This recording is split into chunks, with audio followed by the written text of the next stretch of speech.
Fahalimerabantsika tsirairavandray ity zoma maraina fa 8 ny volana aprily ity misaotra an'Andriamanitra isika fa mbola nomeny an'izao tombontona izao indray fahatsika mandray ny teniny. Aloha inderatsika ny amofinainana io dia hivavaka isika. Ry Tompon'Andriamanitra io mbola vempisaoranao hatrany izahay noho ny amin'ny tombontona, noho ny amin'ny tombom-pivelomana, noho ny amin'ny fitahiana ihany koa izay omenao anay. Misaotra anao izay mandefa ny fanahinao masina aminay ary mandrisika anay handinika ny fahamarinana avy aminao. Ampianaro izay hanana fitiavana, ampianaro izay hanana fanoloran-tena hatrany ary ampianaro izay mba ho tiany hafa ihany koa. Andray ny teninao izay dia metezinao hiasa aminay tsirairay avy eto. Anaran'i Jesosy, amen. Raha teny mofinainantsika androany dia manao hoe mitondra fiovam-po marina. Nalaina amin'ny Ezra 7:10 manao hoe fa Ezra nampionina ny fo nitady ny lalan'i Jehovah ka hankatoy izany ary hampianatra ny Israely ny didy sy ny fitsipika. Amen.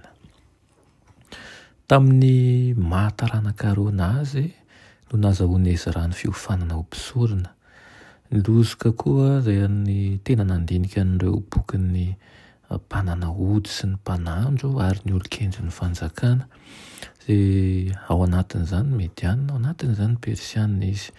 Na izany anefa dia tsy afa-po tamin'ny toetra ara-panananana izy fa nitady fantatra ampifanaraka ny fiainany tamin'ny tompo ka naniry mafy azo fahendrena avy any ambony mba ahafahany manatanteraka ny sitrapon'Andriamanitra.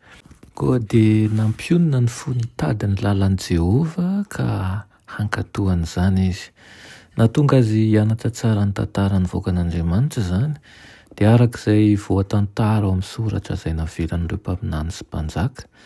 Nodiniany ireo boky misy tantara sy tononkera ao amin'ny Baiboly ahalalany ny antony namelan'Andriamanitra ny Jerosalema ho levonina sy ny namelan'ny Jiosy ihany koa baboina tany amin'ny tanin'ny mpanompo sampy. Nandalina manokana indrindra ny tantaran'i Israely Ezra. Nanomboka tamin'ny fotoana nadraisan'ny Abrahama ny teny fikasany avy tamin'Andriamanitra ka hatramin'ny nanafahana azy ireo tamin'ny fanandivozan'ny Egiptiana. Ny anaran'ireo torohevitra nomena tany amin'ny tendrombohitra Sinay sy ireo noraisin'ny vahoaka Jiosy nandritra ny firenena tany an'efitra. Arakaraka ny nahafantarany fomba mahagaga ny tontan'Andriamanitra ny vahoakany no natoy nalalina ny fony sy nahalalany bebe kokoa ny fahamasinan'ny lalàna izay nomena teo Sinay. Nandalo tamin'ny fiovam-po marina izy ary tapa-kevitra hianatra sy hafeny tantara ao amin'ny testamenta taloha, tsy hanomezana fahafa-po ny tenany fotsiny fa ahafahany mampahita soa ihany koa sy fahazavana ny voaka Jiosy amin'izany. Teo andalam-pahatanterahana ny asany sy sasany tamin'ireo faminaniana izay nokatsahany tampahazotoana ilay fahazavana izay nohamazinina. Niezaka niomana ho amin'ny asa izay noheverin'ny fanakinana tamin'ny Ezra. Nikatsaka n'Andriamanitra mafy tokoa izy mba tonga ny tena no mpanompo sy mpampianatra izay tsy hanara-baraka ny tompony.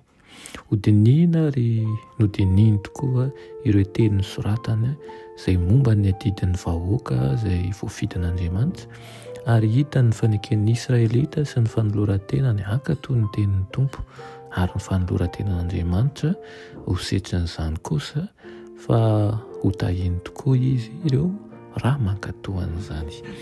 Raha jerena dia tena nanana anjara toerana manokana ny amin'ny zavatra nataony Ezra, indrindra ny fandalinana izay nataony ary izany ihany koa no hanasaina antsika mandrakariva ny mba handehanana amin'ny fahamarinana hatrany sy ny joroany tsirairay avy ny amin'ny fanarahana an'i Kristy. Amen.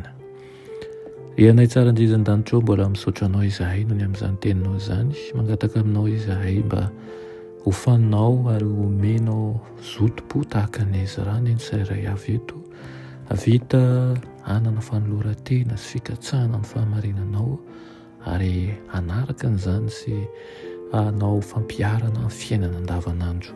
Anaran'i Jesosy, amen.